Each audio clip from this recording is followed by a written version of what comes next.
ये जो भय अंदर होता है किसी भी विषय का, ये केवल मन की कल्पना होती है। जैसे अपने गंगा के किनारे भ्रमण किए, अकेले ही रहे, बच्चापन से भगवत मार्ग में रहे, तो मन कभी कभी भयभीत करता था। प्रायः गंगा जी में ग्रामीण लोग आसपास के शव को फेंक ही देते हैं, जला अब थोड़ा जलाने के लिए कड़ाई से नियम डाला गया है, नहीं तो पहले ऐसा नहीं था, वैसे प्रवाहित कर देना ही। कुत्ते चीत चीत करके लाशों को खा रहे हैं किनारे जब भ्रमण कर, मतलब हर 100-200 कदम में आपको 2-4 लाशें ऐसे मिलेगी पड़ी हुई, ऐसे कुत्ते खा रहे हैं। जब कभी मन भयभीत करता तो भगवत कृपा से यही बात आती कि कोई भी यहां स्वतंत्र नहीं है, सबके ऊपर जिसका शासन उसे ईश्वर कहते हैं, वही तो ईश्वर है।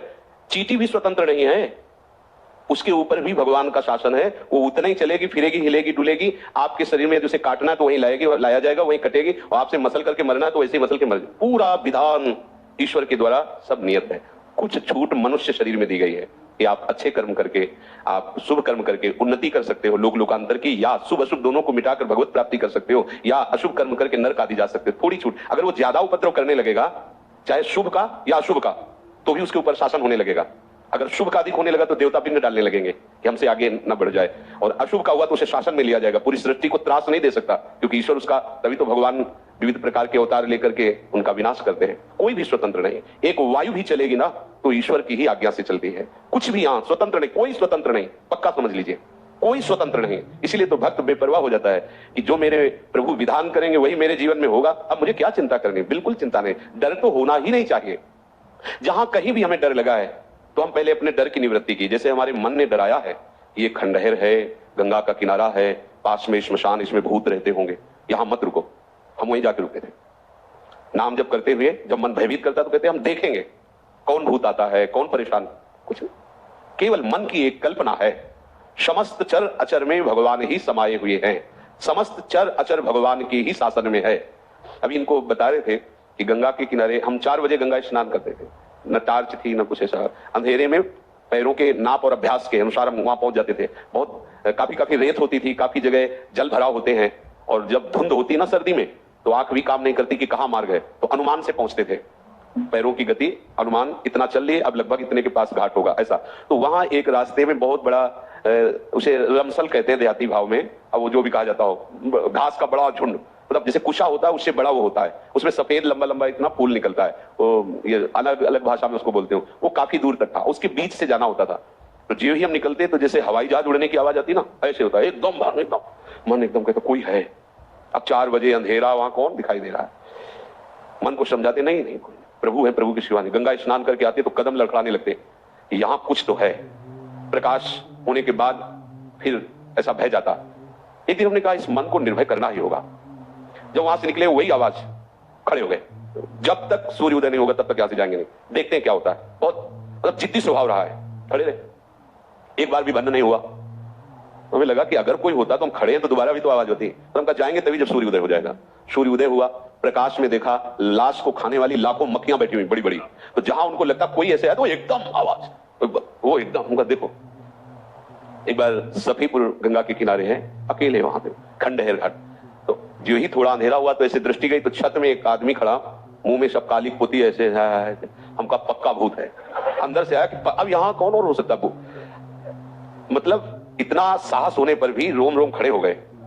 हम कहा ये तो हमें गंगा किनारे टिकने नहीं देगा मन, ये तो परेशान करेगा। भगवान नाम तो चलता ही था। नजदीक गए, हम गए, नीचे उतर, वो छत में था, वो वैसे ऐसे, मतलब प्राण निकल जाए। अंधेरा, गंगा का किनारा, 10-10 किलोमीटर, कोई गांव नहीं, और वो एकदम काला ऐसे पूरा, अंदर से एकदम भगवान के सिवा कोई नहीं हो सकता। ये मतलब दृढ़ विश्वास रहा है, तुम्हारा मंगल नहीं हो सकता। उसे कहा नीचे उतर, वो धीरे धीरे जैसे चढ़ा था वैसे उतर के आया। मन कहता है ईंट उठा लो आसपास मन बड़ा विचित्र होता है, नहीं शांत। नजदीक हमका ऊपर क्यों चढ़े हुए थे। थोड़ी देर बात करने पर पता चला वो आदमी पागल था, किसी ने उसके मुंह में काली पोत दी थी, फटे कपड़े पहले हुए। अब बताओ, ना कोई भूत है ना कोई भय, केवल हमारी मानी हुई कल्पना है। हाँ, कुछ अधोगति को प्राप्त हुए जीव भूत योनि को प्राप्त होते हैं, वो वही आक्रमण करते हैं जहां प्रभु का विधान होता है। जैसे कोई अशुभ कर्म करने वाले जन हैं तो उनके ऊपर जाकर वो पानी भी नहीं पी सकते एक बूंद, चाहे गंगा किनारे घूमे चाहे यमुना किनारे। जो भूत योनि है पानी भी नहीं पी, विधान के अनुसार ही उनका होता है जीवन। ऐसे थोड़ी कि स्वतंत्र भूत है जिसको चापटक दिया, ऐसा नहीं। उनके लिए विधान है। जो ऐसे कुकर्म करने वाले रहे, आसुरी प्रवृत्ति के जन है, उनको दंड देने के लिए उनका विधान कर दिया जाता है। कभी कभी संत महात्माओं के पास वो अपना उद्धार करने के लिए आते हैं, लेकिन ऐसे के पास नहीं आते कि भाग पड़े। वो इतने दिग्गज होते हैं कि उनका उद्धार करने में समर्थ होते हैं। वो ऐसे थोड़ी होते हैं कि कल्पना मात्र से भयभीत, ऐसे नहीं। जैसे उड़िया बाबा के चरित्र में भी आता है, बड़े बड़े महापुरुषों के वो आते हैं अपना कल्याण कराने के लिए, तो उनमें इतनी सामर्थ्य होती है कि उनका कल्याण करते हैं। तो किसी को इस बात से कभी नहीं डरना चाहिए कि अमुक 100 वहां रखा रहा तो मुझे कभी कोई भय नहीं, कहीं भय नहीं। इत धाम में लेटे हुए थे बारंडे में, तो ठंडा ठंडा लगा, तो एकदम आंख खुली तो देखा फन काड़े काला सर्प। यही इत धाम की बात कहे। उठे, हम कहा प्रभु आप जाओ। लघु शंका गए, उनका अंदर सोएंगे नहीं, जीव जंतु है, कभी दब जाए तो काट। अंदर गए तो आसन में फन काड़े। हम कहा रहने दोगे कि नहीं आप? मेरी गाड़ी बंद पड़ गई, पता नहीं कैसे। तुम जाओ तो मैं तुम्हें drop. Is that okay with you? मुझे इस फ्रूट के साथ कंपेयर कर रहे हो? I wouldn't dare. Yeah, you wouldn't.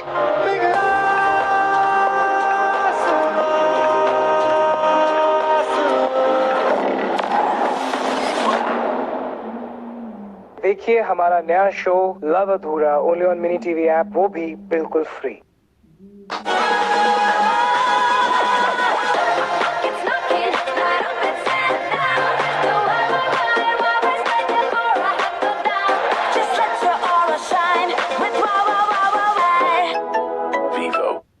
रहने दोगे कि नहीं आप? कोई भी जीव स्वतंत्र नहीं। जब तक आपके जीवन में वो दंड विधान नहीं, तब तक कोई आपको स्पर्श नहीं कर सकता। तो इस तरह की भावना कभी अंदर पनपने ही नहीं देना चाहिए। यदि पनप रही है तो उसका निवारण करना। जैसे डर लग रहा है तो लाइट जलाओ, देखो डर है कहां, पूरे कमरे में देखो, पूरी रात कीर्तन करो, देखो कहां है। कहीं आज तक ऐसा नहीं हुआ। एक घटना आपको बताएं जो वास्तविक डर की थी। शैनपुर में थे, तो वहां का एक माना हुआ हिंसक जो अच्छे अच्छे खड़े होकर उसका स्वागत करते थे, हमें पता नहीं था। गंगा किनारे भ्रमण करते करते अभी 2-4 महीना हुए थे, वहां रुके। बहुत मंगलमय स्थान, भजन में स्वाभाविक गति हो। सांप बिच्छी तो वहां चीटी की तरह घूमते थे। 90 बीघा घनघोर जंगल अब भी है। अब क्या दशा है उसकी वो तो हमें पता नहीं जंगल की। गंगा जी नीचे से बह रही। तो एकदम जो प्रधान गेट था, श्री स्वामी मग्नानंद सरस्वती जी की तपस्थली, प्रधान गेट के पास बैठे हुए थे 2-4 वयोवृद्ध जन ऐसे प्रश्न कर रहे थे, ऐसे भगवत चर्चा हो। वो मोटरसाइकिल से आया और वहां उस गेट से कोई जूता या वाहन अंदर नहीं जाते थे, और वो जूता पहने हुए ऐसे। तो स्वाभाविक जो वहां की नियम पद्धति थी उसके भाव से प्रेरित होकर हमने कहा भाई कैसे? वहां जो बैठे हुए थे वो तो कुछ नहीं बोले। हम कहा ये जूता पहनकर आप मोटरसाइकिल से अंदर जा रहे हैं, बाबा सरकार की तपास्थली है, उचित नहीं है। हमारी तरफ ऐसे देखा, गाड़ी वहीं खड़ी की, चला गया, जो भी जैसा, जूते पहने। फिर वापस आया, हम कहा भाई गाड़ी यहाँ स्टार्ट नहीं होगी, बाहर ले जाके स्टार्ट करो गाड़ी। हम भाव कहा था कि यहाँ स्टार्ट मत करना, बाहर ले जाओ। वो स्टार्ट ही नहीं हुई, प्रयास किया नहीं स्टार्ट हुई, तो हमको सिद्ध नहीं, वो घटना घटनी थी। अब हमारी तरफ बड़ी गुस्सा से देखता हुआ चला गया। अब जो वहां लोग बैठे थे उनका पता है महाराज ये 10 लोगों को हसिया से काट चुका है, बहुत क्रूर हिंसक है। और आपकी तरफ देख रहा था, मुझे डर लग रहा है कि यहाँ रात्रि में कोई नहीं टिकता था। एक पंजीरी बाबा थे बूढ़े और एक हम थे, वहां कोई नहीं टिकता था रात्रि में, बड़ा भयावह था। हमारे मन में आया कि भगवान रक्षक है, हमने कोई अहित नहीं किया, कोई अमंगल नहीं किया। एक सिद्धांत की बात उसको बताई। सुबह गंगा स्नान करके विशाल अशोक का वृक्ष, उसके नीचे में पद्मासन लगाए बैठे हुए थे। तो पत्तों में जो पैरों की खड़खड़ाहट होती ऐसा सुनाई दिया कि कोई नजदीक आ रहा है। तो आंख खोली, देखा वही व्यक्ति। एक बार तो मन बड़ा विचित्र होता है, एक बार तो ऐसा लगा, फिर आंख खोल के बैठ गए। सामने आया, उसने कहा पहचाना? हम कहा आप वही हैं जिनको कल हमने रोका था कि आप। तो बोले मुझे जानते हो?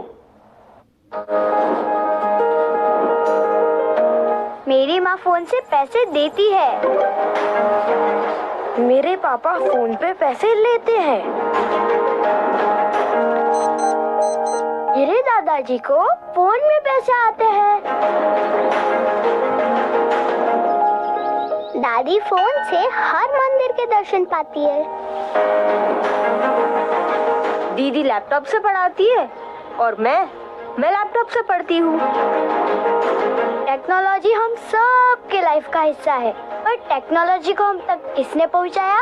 मोदी जी ने। इसे सस्ता बनाकर, स्वदेशी बनाकर, हमारा समय, धन और ईंधन बचाकर, बिचौलियों को हटाकर, मेरे परिवार को कतारों से मुक्ति दिलाकर, डीबीटी का सिस्टम लाकर, इनोवेशन को पुश कर, स्टार्टअप को बूस्ट कर।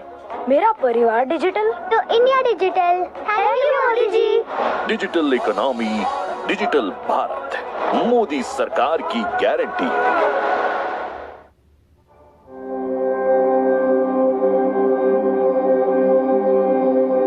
Latest incident, not only shocking but extremely worrisome. A speeding car hit an innocent 20-year-old girl who was walking home from work. The incident took place near Moda Chowk.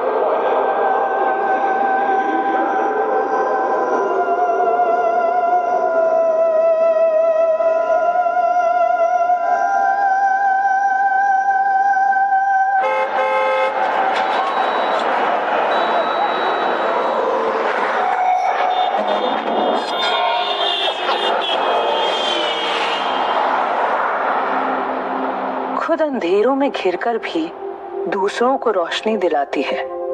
अपने गम की हर लौ से सबके लिए उम्मीदों के दिए जलाती है। ये वो है जो बिना कुछ लिए सबको सही राह दिखाती है। कभी बस इशारों से कुछ गलत कदम रोक लेती है, तो कभी हंसकर मुश्किलों को पीड़ा पार भी कराती है। ये वो है जो खुद को खोकर भी इंसान होने का फर्ज निभाती है। बस एक अच्छाई का चटकारा लगाकर मुस्कुराकर आगे बढ़ जाती है।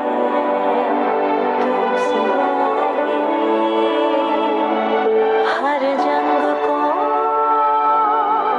डट कर औरत है तू ये तेरी कहानी। अगर आप भी जानते हैं ऐसी किसी निस्वार्थ महिलाओं की कहानी, तो हमें बताइए ताकि हम बन सकें उनकी जुबानी। आप वही हैं जिनको कल हमने रोका था कि आप, तो बोले मुझे जानते हो, तो हम कहा आपको तो नहीं जानते, लेकिन आप हमें नहीं जानते होंगे। भगवत आवेश में हो गए एकदम, हम कहा आप हमें नहीं जानते होंगे। तो उसने पहले चाकू निकाली और रखा, बोले इसको जानते हो, कहा जानते। पिस्तौल निकाली, ऐसे रखा, बोले इसको जानते हो, हम कहा हमारे पास कमंडल रखा था, ऐसे खोला और गंगा जली, हम कहा इसको जानते हो, हम कहा केवल हम और तुम है, वृंदावन में है, एक शब्द का मिस्टेक ले, हम कहा केवल हम और तुम है, तुम्हारे पास अस्त्र है और सुना है तुम हिंसक स्वभाव के हो, तुम अपना प्रयास करके देख लो, एक बार हम अपना प्रयास करेंगे, गंगा जल केवल है, आप करके देख लो। और इस समय तो बहुत हल्के से बोल रहे, उस समय जो भगवत आवेश से बोले, वो थोड़ी देर में अपने यंत्र तंत्र उठाए और भागते नजर आया। हमारे पास भगवान का बल है, कैसे कोई ऐसे कैसे उनकी इच्छा है तो कुछ भी हो सकता है। अगर उनकी इच्छा नहीं तो प्रभु प्रहलाद जी के ही केवल नहीं है, प्रभु हम सबके हैं। आप इस बात के साक्षी हैं, साथ में थे, गिरिराज जी से आ रहे थे उसमें डिवाइडर, उसमें गाड़ी चल गई, ड्राइवर सो गया, ऐसे एकदम जगह, एकदम उस समय एकदम जोर से कहा राधे श्याम, तो वो एकदम जगह और रुका, बस उतर के यही कह रहा था कि जिंदगी में हमसे पहली बार गलती हुई, ये लोग भी थे ना, पीछे कोई गाड़ी थी ना गाड़ी पर। हर समय प्रभु कैसे दुलार करते हैं, कैसे रक्षा करते हैं, ये नहीं कि हमारी, आप सबकी भी, पर आप जितना अन्य आश्रय लिए होंगे, अन्य बल लिए होंगे तो आपको अनुभव नहीं होगा। नहीं, प्रभु की वाचिक शरणागति भी कोई ले ले तो प्रभु उससे स्वीकार कर लेते हैं, और उसे एक से तो हुई ना, वाचिक वचन से ही, धीरे धीरे चेष्टाओं से, धीरे धीरे मन से हो जाए।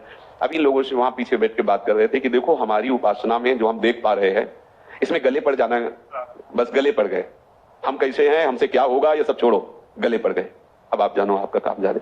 जो हम मस्ती हमें आज प्राप्त है हरिवंश प्रताप से, वो मस्ती मुझे जीवन में बड़ी बड़ी साधना, कठोर नियम लेने पर भी नहीं प्राप्त हुई। वर्षों अन्न नहीं पाया, वर्षों अन्न नहीं पाया, आलू गुड़ जो भी जैसे मिला उससे उधर पोषण भजन परायण, लेकिन वो विश्राम नहीं मिला। बस ऐसे जैसे यंत्र में चढ़ा हुआ कठपुतली नाचता रहता है, वैसे मेरे स्वामी मुझे नचा रहे हैं, क्या करवाना है, क्या करवा रहे हैं, ये वो जाने, उनका काम जाने। पर आज हमें ऐसा विश्राम है जैसे बाहर से नौकरी करने पर अपने घर आए और फिर आराम से अपने परिवार में नहीं सुखपूर्वक रहता है, ऐसे हमें लाडली जी की शरणागति से, वृंदावन धाम से मुझे ऐसा विश्राम मिला है, अब कोई परवाह नहीं रही, न जीने की, न मरने की, न साधना की, न सिद्धि की, न दुर्गति की, न सदगति की, एकदम फ्री, एकदम फ्री।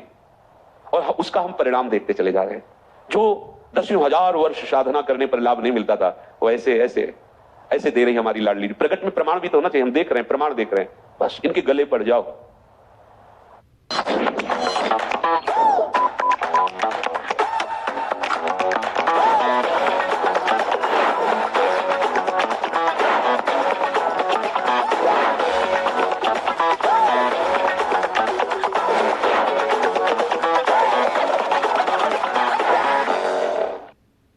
बस इनके गले पड़ जाओ।